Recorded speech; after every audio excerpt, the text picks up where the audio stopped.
Assalamualaikum warahmatullahi wabarakatuh. Bismillahirrahmanirrahim. Ashhadu an la ilaha illallah wa ashhadu anna Muhammadar Rasulullah. Allahumma salli ala sayyidina Muhammad wa ala ali sayyidina Muhammad. Rabbi shrah li sadri wa yassir li amri wahlul 'uqdatam min lisani yafqahu qawli. Amin. Bismillahirrahmanirrahim. Salam hormat dan salam santun untuk saudara-saudaraku, sahabat-sahabatku tercinta, penyimak Uripe Allah channel dimanapun Anda berada. Semoga kita semua selalu mendapatkan rahmat dan hidayah serta syafaat dari Allah Subhanahu wa ta'ala. Amin ya rabbal alamin. Bismillahirrahmanirrahim. Kali ini kita mencoba menyusuri lagi alam ketiadaan kita, alam kegoiban kita, alam keadaman kita, yakni malam yang gelap atau di suatu malam. Subhanalladzi asra bi'abdihi lailam minal masjidil harami ilal masjidil aqsal ladzi barakna. Maha suci Allah yang memperjalankan hambanya di suatu malam dari Masjidil Haram hingga ke Masjidil Aqsa yang penuh berkah. Itulah perjalanan malam masing-masing diri manusia kita. Perjalanan malam yakni dari tanah sampai menjadi bayi yang suci. Jadi tanah itu Masjidil Haram. Ketika sampai menjadi bayi, itulah yang dimaksud Masjidil Aqsa yang diberkahi, yakni bayi yang suci, yang diberkahi dan yang ditunggu-tunggu oleh ayah bundanya. Alhamdulillahirabbil alamin. Itulah perjalanan kegoiban manusia kita. Itulah perjalanan malamnya kemanusiaan kita. Kita tidak tahu apa-apa karena kemanusiaan kita memang masih malam, memang belum dilahirkan. Bayi itu terlahir secara syariatnya memang terlahir. Akan tetapi hawa nafsu kita, diri kita belum lahir saat bayi. Karena itulah disebut malam. Karena itulah disebut Adam yang masih berada di dalam surga. Jadi Adam ingin makan sesuatu, tidak usah pakai ikhtiar. Tinggal minta datang. Tinggal minta makan, datang makanan. Tinggal kita minta minum, datang minuman. Tinggal minta mandi, dimandikan. Jadi seperti bayi, oe makan, oe minum, oe mandi, dan sebagainya. Jadi tanpa usaha, segala fasilitas-fasilitas surga, kebutuhan-kebutuhan bayi itu sudah tersedia dan disediakan, dilayani oleh Tuhan pencipta diri manusianya. Jadi memang manusianya belum ada, belum terlahir sebagai manusia, meskipun bayi badannya sudah ada, tapi kemanusiaannya, tapi hawa nafsunya belum lahir.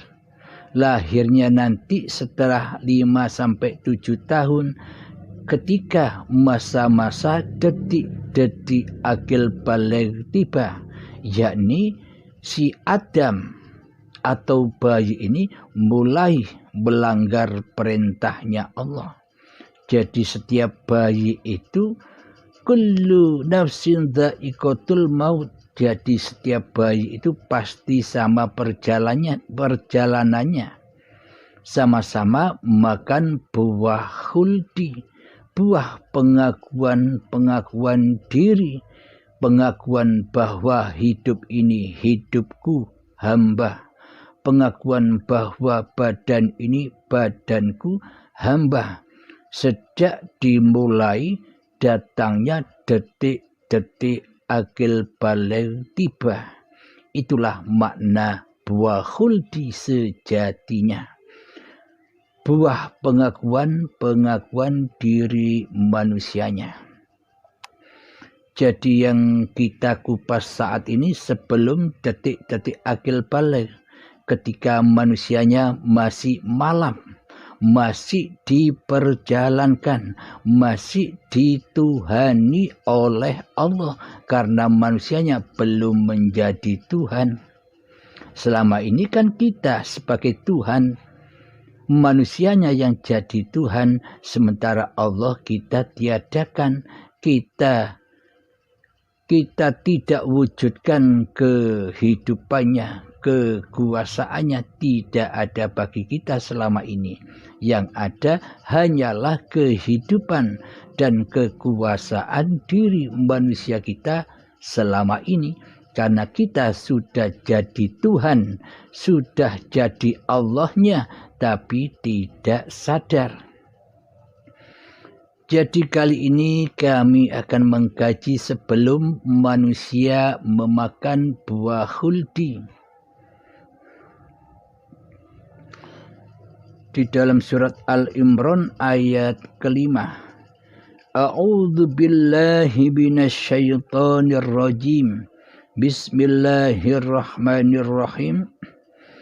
Inna Allah la yakhfa alaihi syai'un fil ardi wala fis sama'. Bagi Allah tidak ada sesuatu pun yang tersembunyi di bumi dan di langit. Pemahaman mayoritas manusia selama ini, pemahaman kita selama ini kan kita mengangan-angankan langit dan bumi yang di luar diri kita. Jadi kita masih berpenampilan di luar diri, karena hawa nafsunya lah yang selama ini menjadi Tuhan bagi diri manusianya.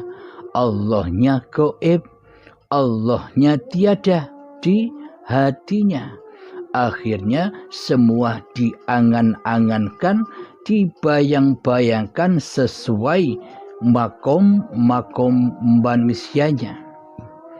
Bila manusianya masih bermakom sebagai manusianya lah yang mentuhani dirinya sendiri, bila kita masih bermakom bahwa hawa nafsu kita sendiri yang lebih wujud daripada Allah, yang lebih hidup daripada Allah, yang lebih kuasa daripada Allah, pasti kita berpenampilannya di luar diri, sehingga membayangkan nama-nama segala sesuatu nama yang ada di luar dirinya.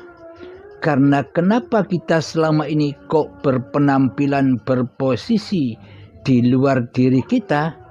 Karena memang manusia itu tak berkuasa apapun yang ada di dalam dirinya.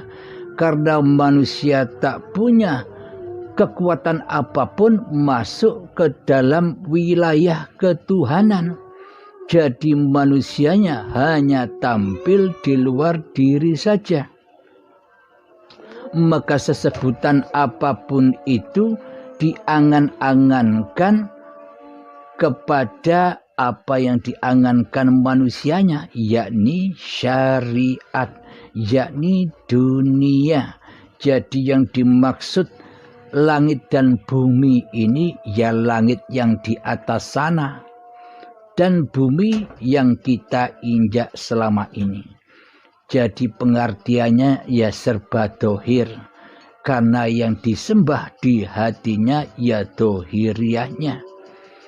Tidak akan mampu menggapai makna yang mutasabihatnya, tidak akan mampu menggapai makna yang rahasia di atas rahasia, karena manusianya masih menjadi Tuhan, masih mentuhani dirinya sendiri daripada bertuhankan kepada Allah di hatinya, masih berwalikan kepada hawa nafsunya sendiri daripada berwalikan kepada Allah pencipta diri manusianya. Jadi yang diartikan langit dan bumi bagi manusia pada umumnya yang mengartikan ya langit dan bumi yang dohir, yang ada di luar dirinya, langit dan bumi yang ada di dalam bioskop, bukan yang ada di dalam filmnya. Jadi marilah kita kaji yang ada di dalam diri manusia. Jadi yang dimaksud innallaha la yakhfa alaihi syai'un fil ardi wala fis sama'. Bagi Allah tidak ada sesuatu pun yang tersembunyi di bumi dan di langit. Maksudnya bumi dan langit yang bagaimana? Yang tidak bisa bersembunyi dari Allah, yang tidak bisa lepas dari Allah yang menciptakannya. Jadi yang dimaksud ayat ini adalah ketika manusianya masih malam, ketika manusianya masih gaib, ketika manusianya masih diperjalankan Tuhannya, yakni Subhanalladzi asra bi'abdihi lailam minal masjidil haram ilal masjidil aqsa alladzi barakna, yakni tanah yang diproses oleh hidup sebagai cikal bakalnya badan-badan seluruh manusia ini. Tanah itu adalah yang dimaksud buminya. Cikal bakal badan inilah yang dimaksud buminya. Dan hidup hayatullah yang memproses, yang memperjalankan cikal bakal badan yang dari tanah inilah yang disebut langitnya. Jadi bagi Allah tidak ada sesuatu pun yang tersembunyi, baik di bumi maupun di langit, di badan maupun di hidup. Tidak ada yang tersembunyi bagi Allah ketika manusianya belum ada, ketika manusianya belum wujud. Jadi ketika manusianya masih dalam keadaan malam, malam Lailatul Qadar. Inilah yang dimaksud malam Lailatul Qadar itu. Jadi ketika malamnya hati manusia dari kemanusiaannya, seperti layaknya perjalanannya ketika cikal bakal badan manusia dicipta dari Allah, dari bumi, dari tanah, diperjalankan di suatu malam dari tanah sampai menjadi bayi. Bayi inilah yang dimaksud Masjidil Aqsa yang diberkahi. Jadi perjalanan itu di suatu malamnya kewujudan manusianya, maka yang berkuasa hanyalah Allah atas langit dan bumi itu, atas hidup dan badan ini. Jadi kenapa disebut kullu mauludin yuladu alal fitrah? Kenapa bayi itu disebut dalam keadaan suci bersih? Karena hidup dan badan bayi itu tidak tersembunyi dari kekuasaan Allah. Kekuasaan Allah meliputi langit dan buminya itu. Sebelum manusia memakan buah khuldi, manusia masih Adam, masih belum ada, masih tidak ada, masih tidak wujud kemanusiaannya karena belum makan buah khuldi, buah terlarang, yakni buah pengakuan diri. Jadi kapan ketika Allah berkuasa atas langit dan buminya manusia? Lalu kapan ketika Allah berkuasa atas hidup dan badan manusia ini? Allah berkuasa atas hidup dan badan manusia ini ketika manusianya tidak ada. Ketika manusianya kembali kepada keadamannya.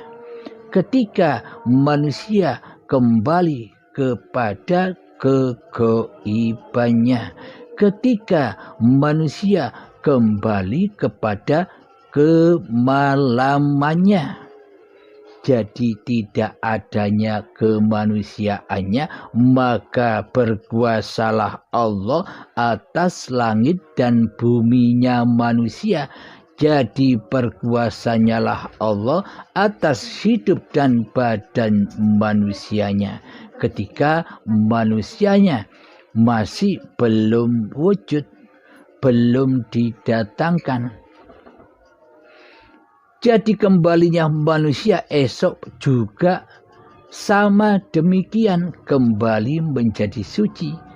Di tengah-tengahnya pagelarannya dimulai. Jadi yang kita unggah dan yang kita kupas saat ini awal mula perjalanan manusia sebelum kedatangan detik-detik akil baleghnya. Jadi Allah tidak akan tersembunyi dari hidup dan badan manusia, dari langit dan bumi. Maksudnya langit dan bumi yang ada di dalam diri itu adalah hidup dan badan, inilah langit dan buminya. Bila manusia masih menjadi Tuhan, berperilaku, berposisi ada di luar dirinya, pasti yang disangka langit dan bumi itu langit dan bumi yang dohir, yakni langit yang di atas dan bumi yang diinjaknya ini. Itulah beda pemahaman antara manusia yang belum mengenal Allah dan yang sudah mengenal Allah. Kenapa manusia disebut belum mengenal Allah? Karena manusianya masih jadi Allah. karena manusianya masih jadi Tuhan. Mana mungkin manusia bisa mengenal Allah, mana mungkin manusia bisa mengenal Tuhan, sementara di dalam hatinya manusianya lah yang mentuhani dirinya sendiri selama ini. Inilah bukti manusia yang belum bertuhan, yang belum kembali kepada Tuhannya, masih tersesat di dalam dunia ini. Mangkana fi hadhihi a'ma, barang siapa yang di bumi ini, di dunia ini buta mata hatinya kepada Tuhannya, fahuwa fil akhirati a'ma, maka di akhirat pun semakin buta mata hatinya. Wa adallu sabila, maka akan tersesat jalannya. Maka dari itu, mari kita belajar bersama mengenal Allah, diawali dengan mengenal sejarah hakikat diri manusia kita, yakni man arafa nafsahu, barang siapa yang sudah mengenal hakikat diri sejatinya yang sebenarnya gaib, yang sebenarnya tiada, yang sebenarnya malam, yang sebenarnya tak ada, maka faqad arafa rabbahu, maka nyatalah Tuhan pencipta diri manusianya. Jadi manusianya sudah menjadi makhluk yang hakiki, makhluk yang sempurna, makhluk yang tidak berasa menjadi khalik. Itulah yang dimaksud insan kamil, itulah yang dimaksud manusia yang sempurna, manusia yang sempurna penciptaannya sebagai makhluk, bukan sebagai khalik. Alhamdulillahirabbil alamin. Mari kita lanjutkan ayatnya dari Al-Imran tadi. Sekarang surat Al-Imran ayat ke-6. Bismillahirrahmanirrahim. Huwallazi yusawwirukum fil arhami kaifa yasha. La ilaha illa huwal azizul hakim. Dialah yang membentuk kamu dalam rahim menurut yang Dia kehendaki. Tidak ada Tuhan selain Dia yang maha perkasa dan lagi maha bijaksana. Jadi kekuasaan Allah ini teraplikasi dengan nyata ketika manusianya masih gaib, ketika manusianya masih malam, ketika manusianya masih belum wujud, masih Adam. Maka teraplikasilah, maka bisa diketahuilah kemahaperkasaan Allah dan kebijaksanaan Allah.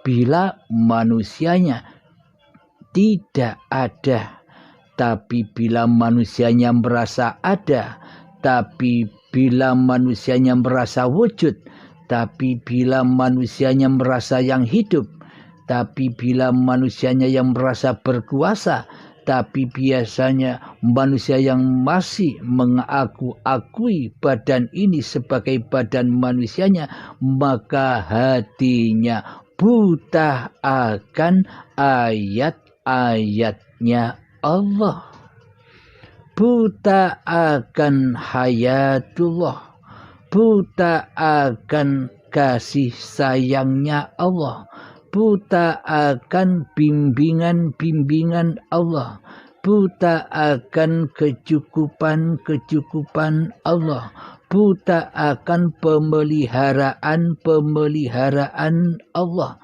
buta akan kasih sayangnya Allah terhadap setiap ciptaan-ciptaannya. Karena hatinya manusia buta, karena manusia sudah mentuhani hidup dan badan ini sebagai milik manusianya. Sifat dohir batinnya Allah dikuasai oleh manusianya, seolah-olah manusianya lah yang punya sifat dohir dan batin, padahal manusianya tidak punya sifat apa-apa kecuali hal yang tak dapat disebut di surat Al-Insan ayat pertama. Jadi makom itulah hal yang tak dapat disebut bagi manusia, itulah tempat kembali manusianya kepada Tuhannya, yakni hatinya sudah tidak jadi Tuhan lagi. Kapan? Ketika manusia kedatangan Baiatul Akbar, ketika syakaratul maut menjemput, ketika dikumandangkan hari pembalasan, dikumandangkan hari perhitungan, yakni diperhitungkan oleh Allah sebagai yang berhak atas hidup dan badan ini dan atas segala apa yang diakui oleh manusia di hatinya, diperhitungkan saat Baiatul Akbar, saat sakaratul maut tiba. Tiba-tiba matanya terbelalak, kaget, terkejut. Di saat itulah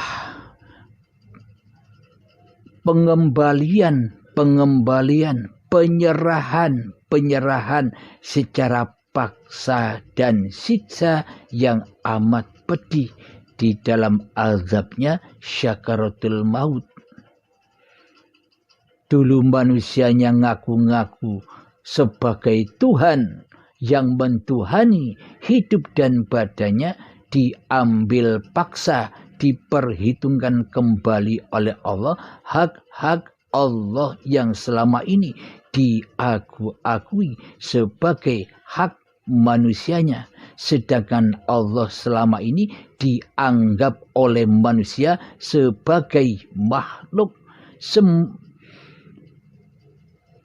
Meskipun Allah dikatakan ada bagi manusia yang belum bertuhan, tapi di dalam hatinya berdusta. Mulutnya bilang Allah itu ada, tapi di dalam hatinya Allah tidak ada. Yang ada hanyalah diriku sendiri yang berkuasa atas hidup dan badanku sendiri. Inilah lambang, contoh manusia yang belum bertuhan. Mohon maaf.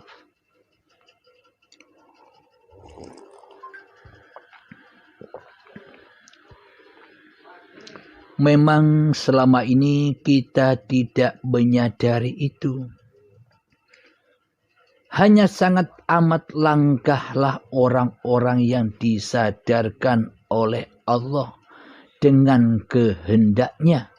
Karena di dunia ini mayoritas manusia mencintai dunia daripada mencintai pencipta dunia. Dianggapnya di hatinya manusia tidak terasa seolah-olah manusia sebagai pencipta dunia. Karena manusianya yang bisa melihat dunia. Karena manusianya yang merasa bisa bertemu dunia. Yang mana sesungguhnya hanya Allah lah yang memerankan manusia, akan tetapi manusia berasa bisa berperan sendiri tanpa Tuhannya. Inilah yang dimaksud manusia-manusia yang belum bertuhan di hatinya. Meskipun di dalam syariatnya kelihatannya manusia ini bertuhan, akan tetapi selama ini hanyalah kedustaan. Karena di dalam hatinya yang nyata, yang wujud, yang nampak, yang hidup adalah diri manusianya, adalah hawa nafsunya ketimbang Tuhan penguasa diri manusianya. Karena manusianya masih berasa ada, masih berasa wujud, sementara Allah dijadikan makhluk, yakni Allah tiada, Allah ora wujud, Allah gaib. Itulah bukti bahwa selama ini kitalah yang jadi Tuhan, tapi tidak terasa, tapi tidak sadar bahwa selama ini perjalanan kita salah di sisi Allah.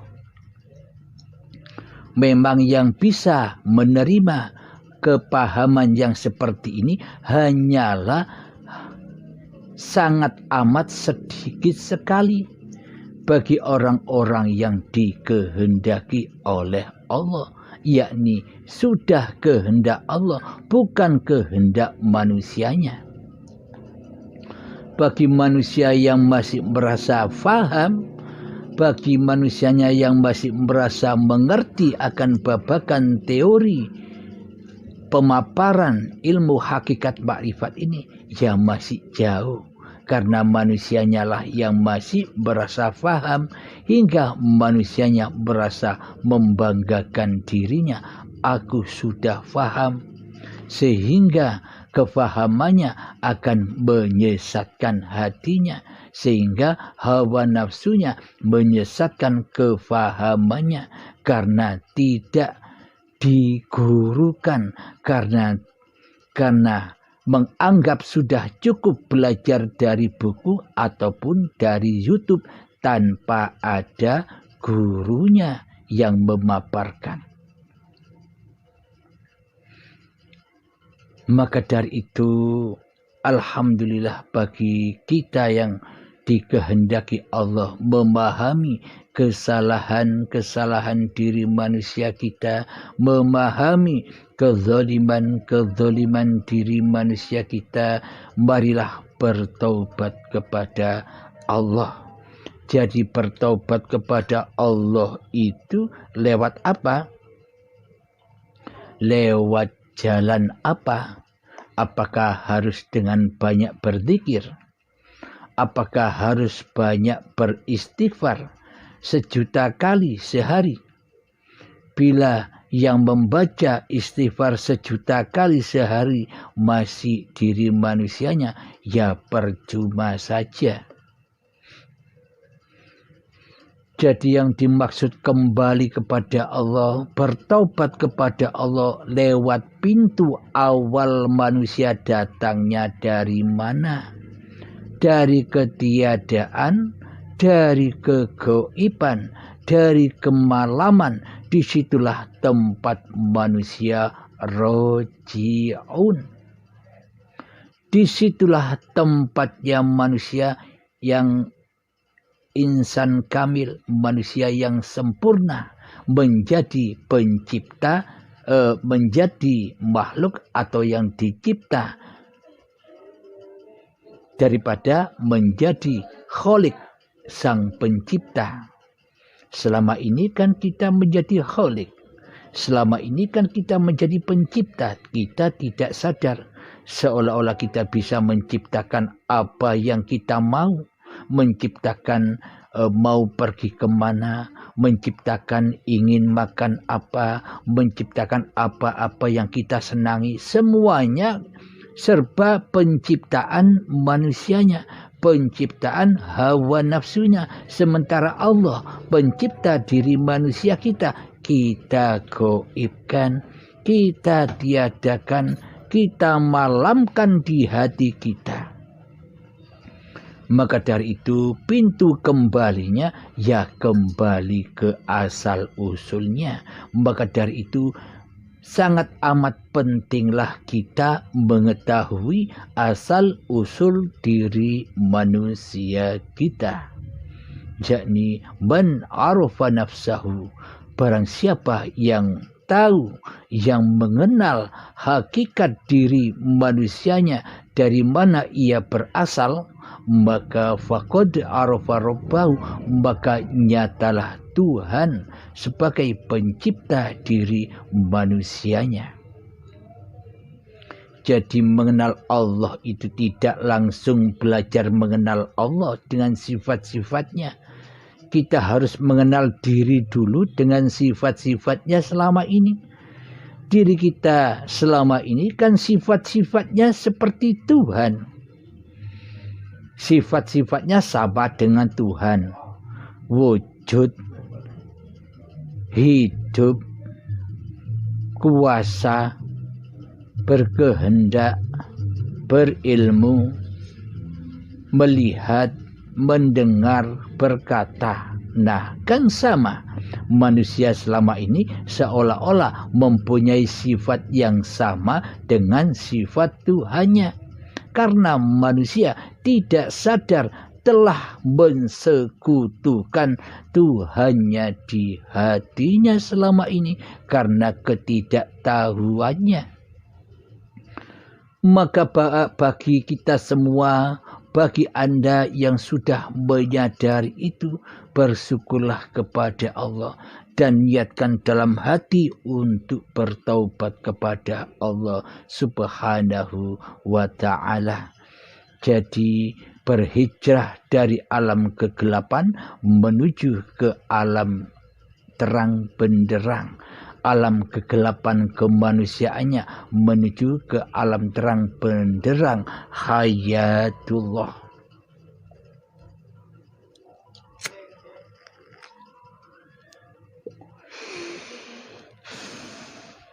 Alhamdulillahirabbil alamin.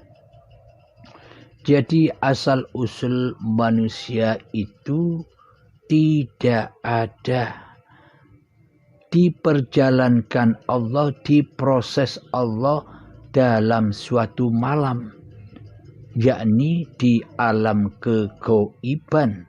Kegoiban dari diri manusianya.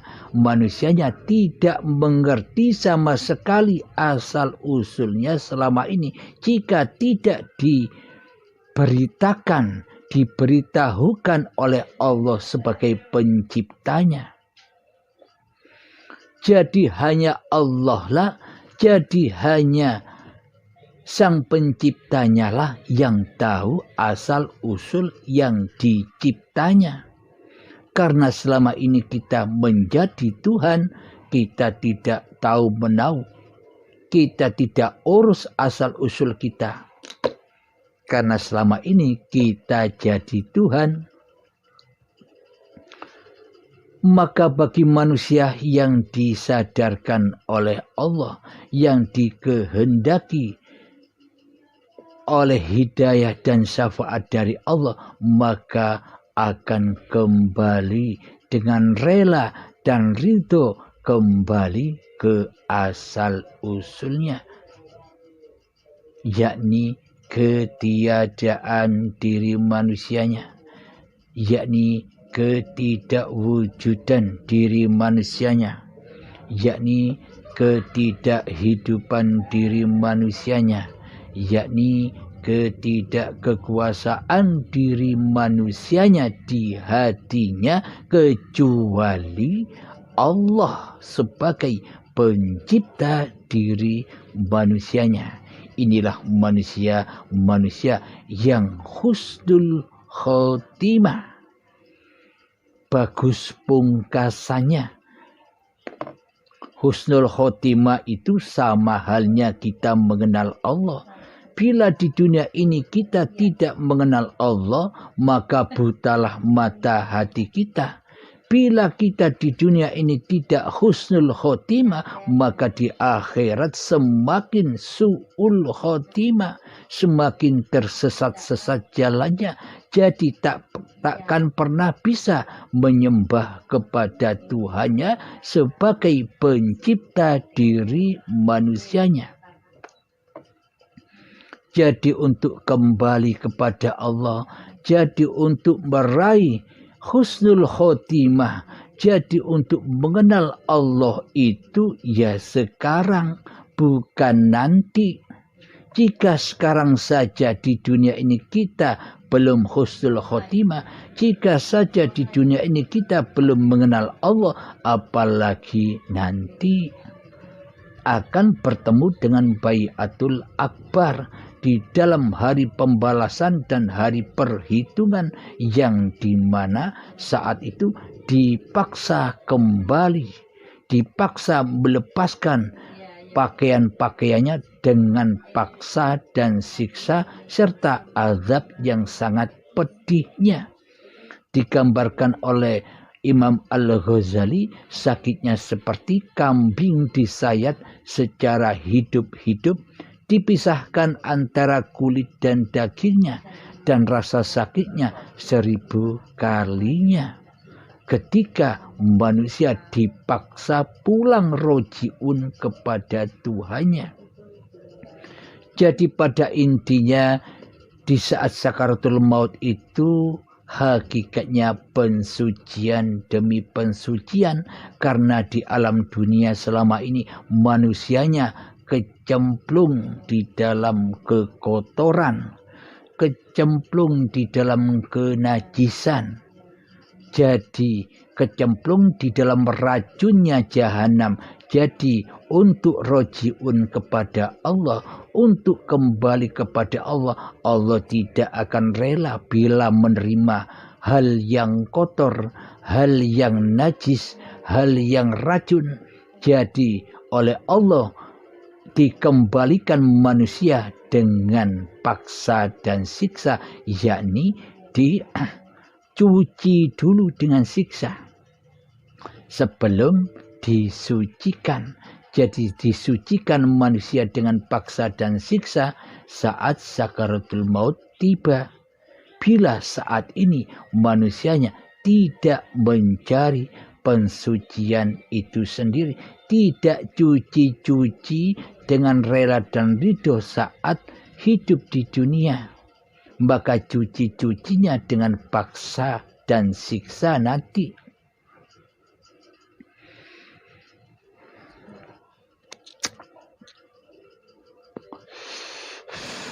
Kenapa kok kita diutus man arafa nafsahu? Barang siapa manusia yang bermakrifat kepada dirinya sendiri, barang siapa manusia yang bermakrifat kepada asal-usul kejadian diri manusianya sendiri, maka ia akan selamat kembali ke asalnya, yakni asalnya kembali ke asal-usulnya. Jadi jalan pulangnya ya awal ya akhir sama. Perjalanan awal dan perjalanan akhirnya sama. Awalnya gaib, awalnya tiada, berakhir dengan ketiadaan, berakhir dengan kegaiban. Seperti nenek moyang kita dahulu, ketika masih hidup ia merasa ada, ia merasa wujud, dan kita dulu belum ada. Kita ditiadakan bagi mereka, bagi nenek moyang kita tidak ada. Karena yang ada, karena yang wujud hanya dirinya sendiri di hatinya. Maka itulah kita ditiadakan. Karena yang jadi Tuhan dulu masih nenek moyang kita. Sedangkan kita masih gaib, masih malam, masih belum lahir ke dunia ini.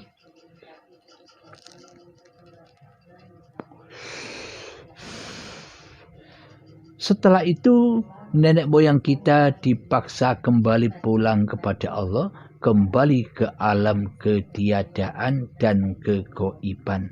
Coba kita tengok, kira-kira nenek moyang kita yang dahulu, yang juga dahulu merasa jadi Tuhan, kira-kira sekarang ada? Kan tiada. Kan gaib. Yang ada tinggal papan namanya saja.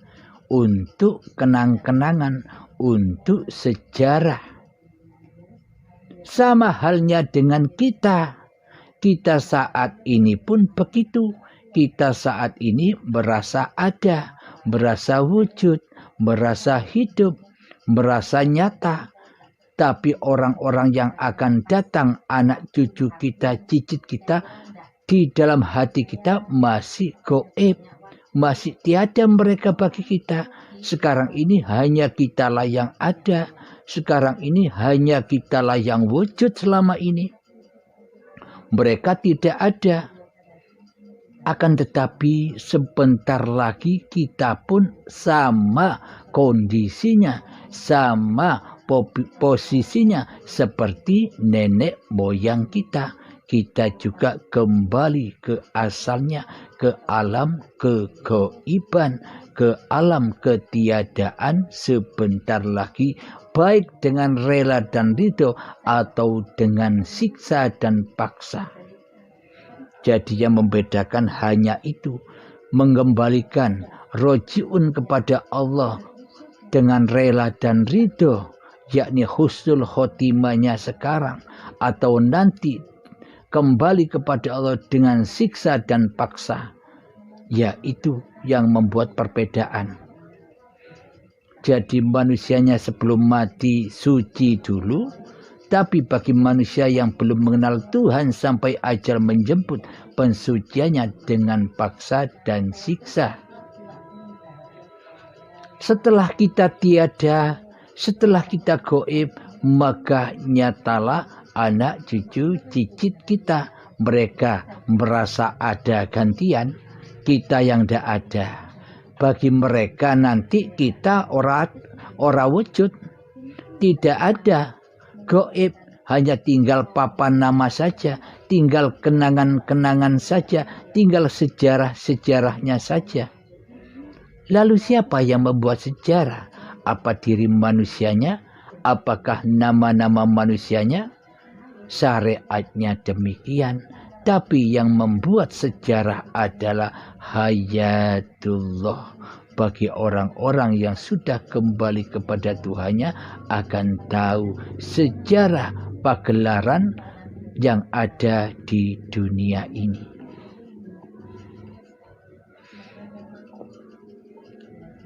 Jadi bagi manusia yang sudah mencapai hakikat sejati diri manusianya, manusia yang sudah tak merasa ada diri manusianya, manusia yang tak merasa bisa menyebut bahwa dirinya adalah manusia kecuali penciptanya, kecuali yang menghidupinya. Siapa?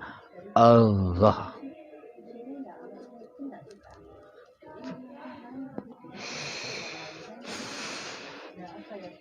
Jadi manusia yang insan kamil itu maksudnya sudah teraplikasi dengan nyata di hatinya doa Rabbana atina fid dunya hasanah. Wahai Tuhanku, berilah aku kebaikan di dunia ini. Wa fil akhirati hasanah, dan berilah aku kebaikan akhirat. Wa qina adzabannar, dan selamatkanlah aku dari api neraka. Coba Anda perhatikan kalimat ini. Rabbana atina fid dunya hasanah wa fil akhirati hasanah wa qina adzabannar. Jadi azabnya anar, azabnya jahanam itu ya ketika masih ada dunia dan akhirat. Maksudnya masih adanya langit dan bumi. Neraka jahanam itu membara-membara ketika masih ada manusianya, yakni dunia akhirat Yang dimaksud hidup yang masih diakui oleh hidup manusianya, itulah dunia, bahan bakarnya anar. Jadi manusia takkan bisa selamat dari azab neraka, azab benar. Ketika manusia masih belum sadar bahwa hidup ini sebenarnya bukan hidup manusianya. Bila manusia sudah sadar bahwa hidup ini Allah, maka manusianya kembali kepada kemakhlukannya. Manusia kembali kepada ketiadaannya. Manusia kembali kepada kemalamannya. Bila manusia sudah kembali dengan rela dan ridho kepada Tuhannya, maka aplikasi Rabbana atina fid dunya hasanah wa fil akhirati hasanah wa qina adzabannar. Itulah lambang orang-orang yang sudah beriman di hatinya kepada Tuhannya. Jadi meskipun ada api yang membakar, hatinya tetap dingin. Meskipun banyak masalah-masalah di luar dirinya, masalah babakan dunia, tapi hatinya tetap tenang, tetap dingin. Seperti halnya Nabi Ibrahim, meskipun dilempar di dalam api, tapi selamat, tidak memanaskan dan tidak membakar Ibrahimnya. Jadi halnya sama dengan diri manusia yang sudah beriman kepada Tuhannya. Jadi hatinya sudah bebas dari anar. Ketika banyak masalah-masalah yang ada yang tampil di luar dirinya, ia enjoy saja. Hatinya sudah tenang karena hatinya sudah bertuhankan kepada Allah, tidak bertuhankan kepada masalah-masalah yang dihadapinya. Itulah tanda-tanda manusia yang sudah bertuhankan Allah, hatinya akan selamat dari mara bahaya.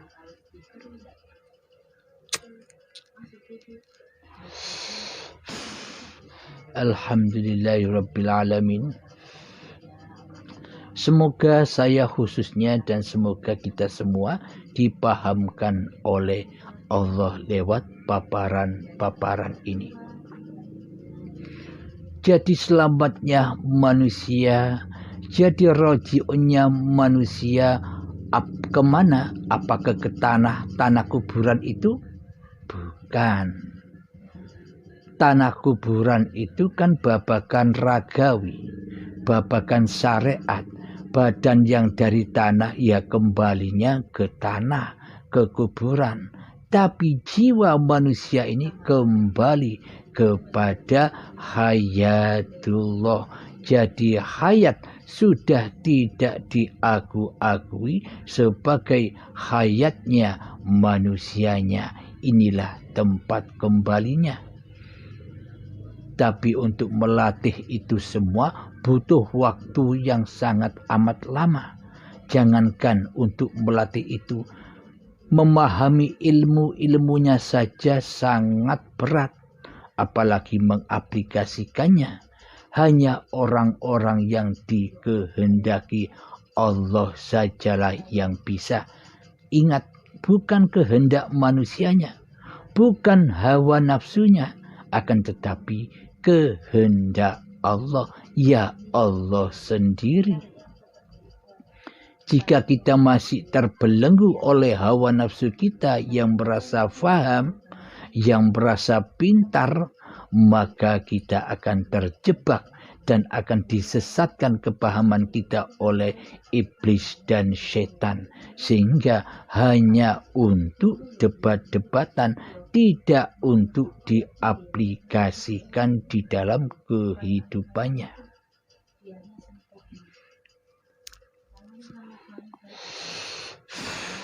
Alhamdulillahirrabbilalamin.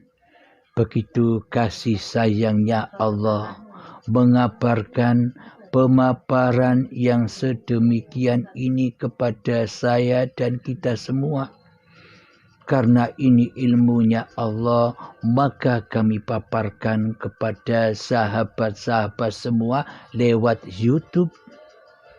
Jadi yang tahu rahasia Allah, ya Allah. Karena ini bukan ilmunya Abdul Halim, maka Abdul Halim tak layak menyimpannya.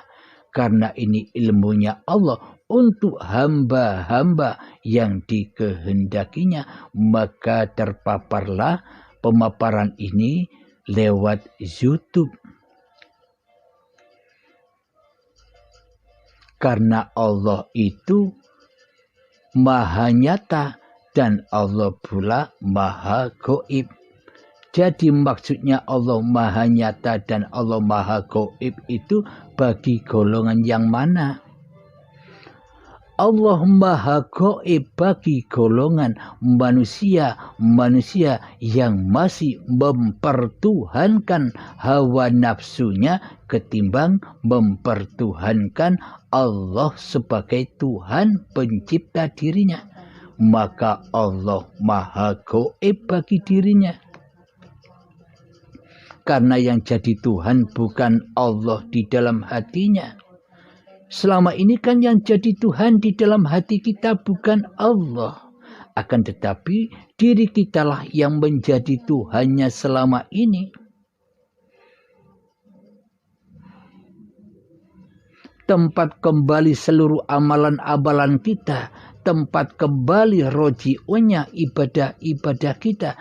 Tempat roji'unya solat-solat yang selama ini kita kerjakan sejak akil balik hingga setua ini.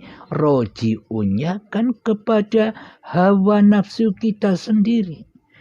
Dibakar di dalam keaguan kita sendiri. Mana mungkin kita berharap pahala kepada Allah.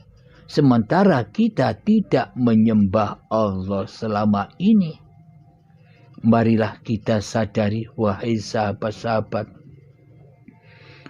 Sampai kapan kita akan terus begini? Jangan sampai kedahuluan maut. Jangan sampai kedahuluan ajal. Berlomba-lombalah dengan ajal. Husnul khotimahkan dulu secepat-cepatnya ketimbang kedahuluan syakaratul maut.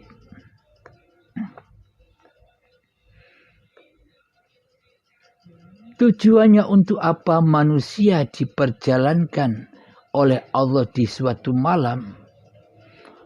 Tujuannya adalah haulahu linuriyahu min ayatina.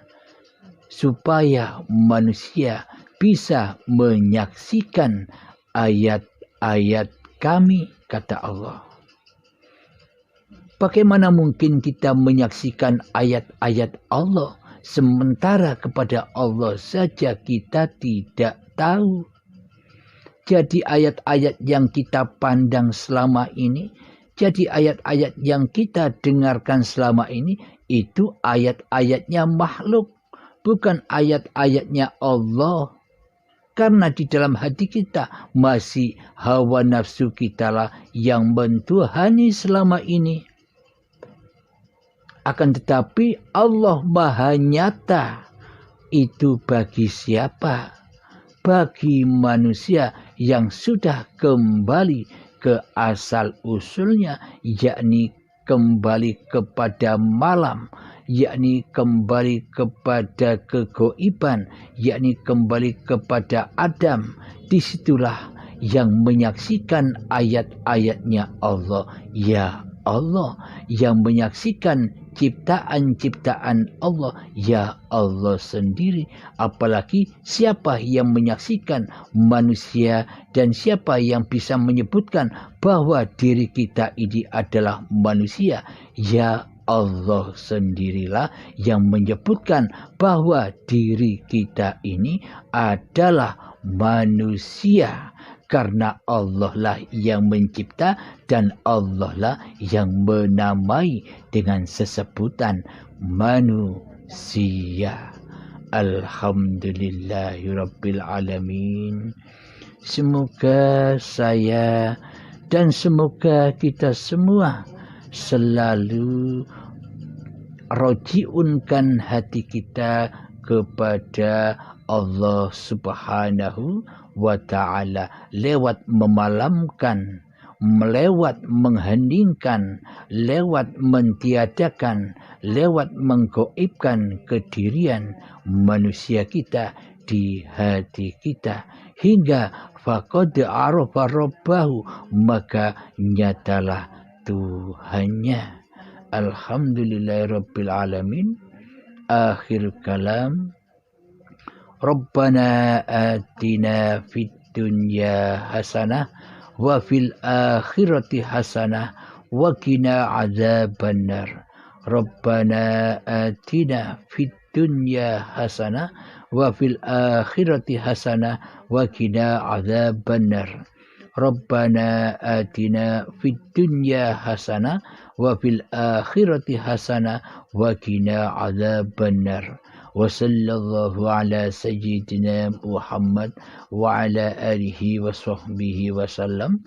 Walhamdulillahi rabbil alamin.